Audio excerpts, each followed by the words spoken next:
Olá, boa noite. Já estamos no ar para todo o Brasil, Jornal Jovem Pan, com os destaques desta terça-feira. Muito obrigado pela sua audiência. A gente começa sobre a situação venezuelana. Menos de 3 dias depois da captura de Nicolás Maduro, os governos dos Estados Unidos e da Venezuela já negociam exportação de petróleo para o país sul-americano. Nosso editor de internacional, Fabrício Naisky, chega com as últimas informações. Afinal, como esse acordo vai funcionar? Bem-vindo, boa noite, bom trabalho. Boa noite, Thiago. Boa noite a todos que acompanham o Jornal Jovem Pan. O governo venezuelano e o governo norte-americano oficialmente não confirmam isso, mas segundo a agência Reuters, fontes ligadas tanto à Casa Branca quanto ao Palácio Miraflores e também nomes próximos da PDVSA, estatal de petróleo da Venezuela, já falam abertamente neste sentido, de que os países estão dando início às tratativas para a negociação do petróleo que ficou represado após as sanções norte-americanas terem sido intensificadas na metade de dezembro de 2025. O que acontecia?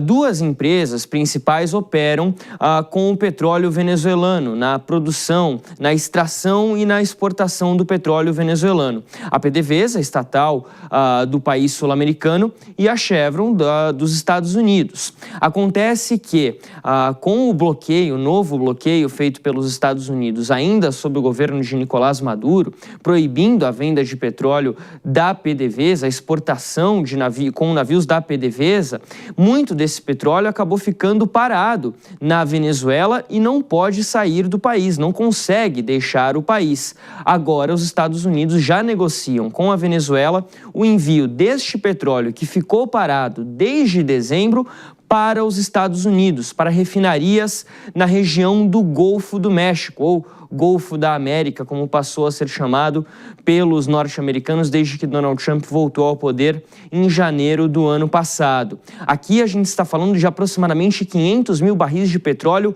por dia que poderiam ir para os Estados Unidos e mais, deixariam de ir para a China, que era um principal destino do petróleo venezuelano exportado através de intermediários. Essas conversas acontecem entre os dois países para verificar a possibilidade da venda desse petróleo, como que isso seria feito, de certa forma, driblando ou anulando as sanções dos Estados Unidos para a Venezuela e possivelmente dando início a essa nova etapa de comércio exterior entre os dois países. A expectativa de muitos especialistas é a seguinte: até a produção de petróleo na Venezuela ser normalizada, poder passar da margem de 1,5 milhão de barris por dia, isso deve levar aproximadamente 18 meses, 1 ano e meio. A PDVSA, porém, não pode esperar. A empresa tem uma estrutura que já está um pouco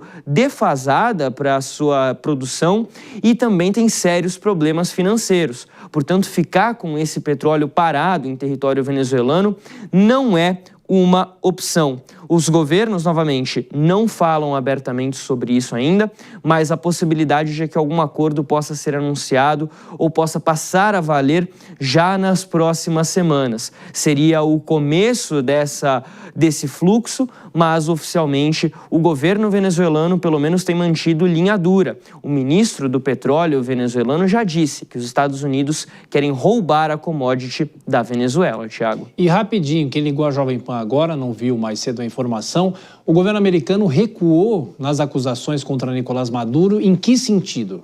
No sentido de que eles pararam de mencionar o cartel de Los Soles, aquela designação que a gente já vinha falando há algum tempo. Se a gente voltar na linha do tempo dessa prisão de Nicolás Maduro, o indiciamento inicial do agora ex-presidente venezuelano veio em 2020. Naquela ocasião, o nome Cartel de Los Soles aparecia mais de 30 vezes no documento mostrado nos tribunais nos Estados Unidos.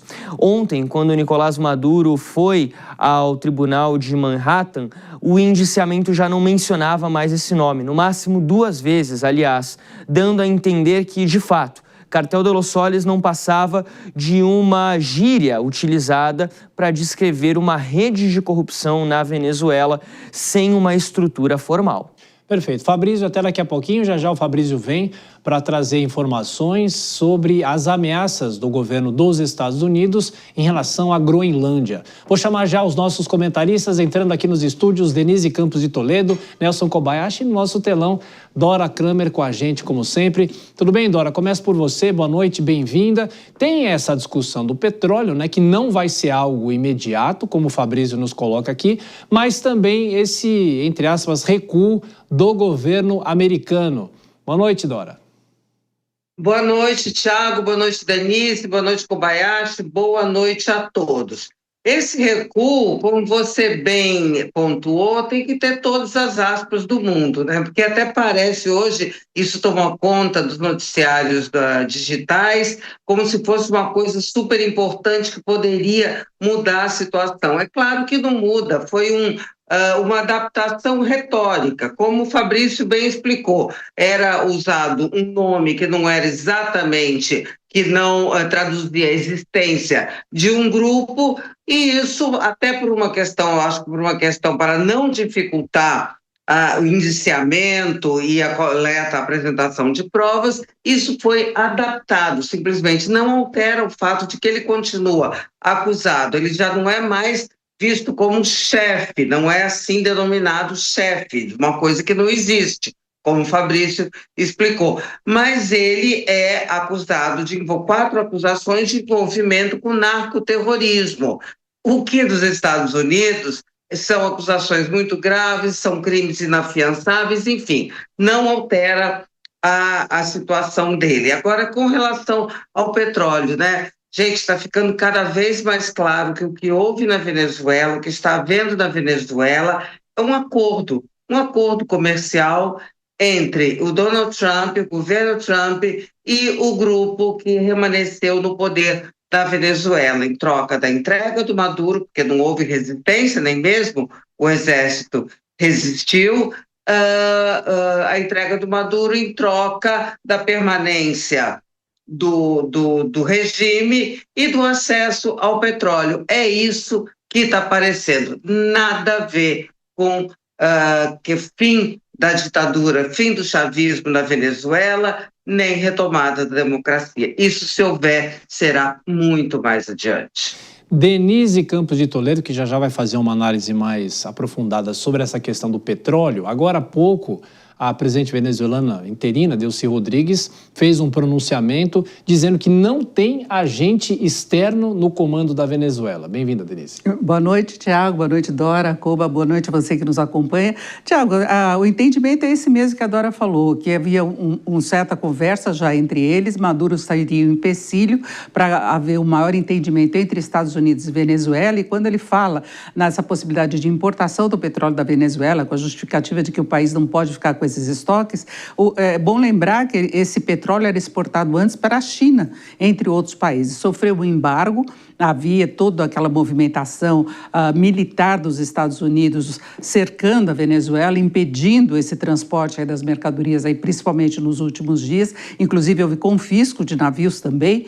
E, então, agora, os Estados Unidos ocupariam o lugar da China. Então, aí entra uma questão geopolítica também, é tirar esse espaço, essa influência que a China pode ter na América do Sul, na América Latina, e os Estados Unidos ficariam com esse petróleo que já é produzido pela Venezuela, e é bom lembrar que é um petróleo que tem um custo de produção elevadíssimo, exatamente pela composição dele, necessita de passar por um processo de refino que é muito caro, mas os Estados Unidos se apropriariam, ocupando o lugar de outros países concorrentes, especialmente a China. Aqui com a gente também o nosso onipresente Nelson Kobayashi, na programação da Jovem Pan. Ô Koba, bem-vindo, boa noite sempre aqui ao nosso jornal. E é claro, né, que a situação ainda é muito incerta, o futuro venezuelano muito incerto, mas é interessante o que o governo venezuelano tenta separar e não deixar claro publicamente que há uma ação externa governando, entre aspas, o país, né? Bem-vindo. É porque há muita pressão sobre a Delcy Rodrigues agora, tanto dos Estados Unidos quanto dos próprios remanescentes ali no poder na Venezuela, principalmente os generais, né? Boa noite, Thiago, boa noite, Denise, Dora. Nessa primeira oportunidade em 2026, Sim. Um feliz ano novo para vocês, para todos que nos acompanham aqui no Jornal Jovem Pan.